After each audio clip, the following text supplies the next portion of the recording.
As Anthony Joshua's training camp will be coming to a close, he has been training in Miami for the past couple of weeks. He will be tapering down ready to fight Andy Ruiz now. Now his training would have changed slightly, obviously because he is fighting Andy Ruiz and not Jarrell Miller now. Jarrell Miller proposed different dangers than what Andy Ruiz will, and Andy Ruiz arguably is a better fighter, faster hands and more powerful. Jarrell Miller, the only reason why he was fast and that durable is because he was taking stuff. We know that now. I think he was taking that for majority of his career where he was overweight for sure. But Andy Ruiz, he's clean and he will come to fight on June 1st. So what training techniques can Anthony Joshua do in order to prepare for Andy Ruiz? Well, personally I believe he's going to have to bring in his weight down. He can't be the same weight he was going to be going in against Jarrell Miller. He's going to have to be heavier against Jarrell Miller because Jarrell Miller is so heavy and so big and physically imposing. So when they get in on a clinch, then Anthony Joshua is going to have to be able to walk him back when he can. And not be the heavier man because he's not going to be, but have that extra weight behind him. But in there against Andy Ruiz, he cannot be too heavy because Andy Ruiz is a fast fighter. Now we've seen Anthony Joshua go in and box someone for 12 rounds. He done it against Joseph Parker. And in that fight, he was making Joseph Parker miss, which is something that Anthony Joshua has not been credited for in the past. He can make fighters miss. In the Povetkin fight, I don't think anyone will argue that he got hit too much. He could have easily moved out of the way of those shots because Povetkin is not as fast as Joseph Parker. So he could have dodged a lot more of those shots. I know he had flu and things like that also. But still, Anthony Joshua can be elusive when he wants to be. He can slip shots and he has good lateral movement. His positioning is very good also.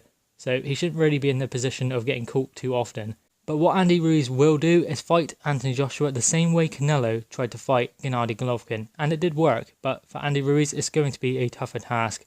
But he's going to have to try and stand in front of him and try and negotiate his way past Anthony Joshua's jab.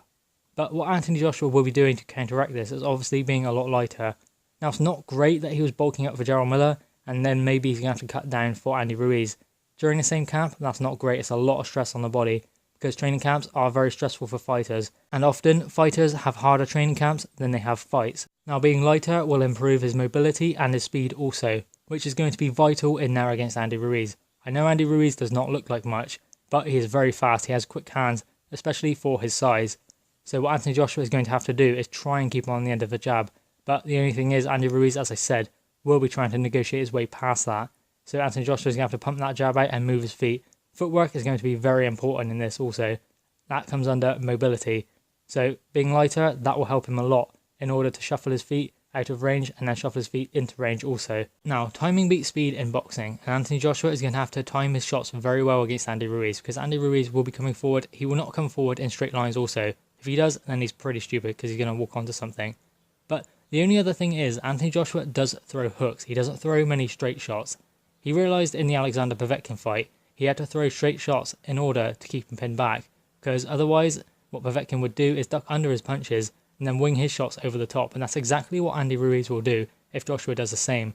So he's going to have to throw straight shots in order to back Andy Ruiz up. If he can get Andy Ruiz going backwards, then it's good night. Because when Anthony Joshua gets an opponent hurt, that is when he can take them out. He has a very good killer instinct. So if Andy Ruiz gets hurt in that fight, don't expect him to be able to continue. But the only thing is can Andy Ruiz negotiate his way past Anthony Joshua's jab?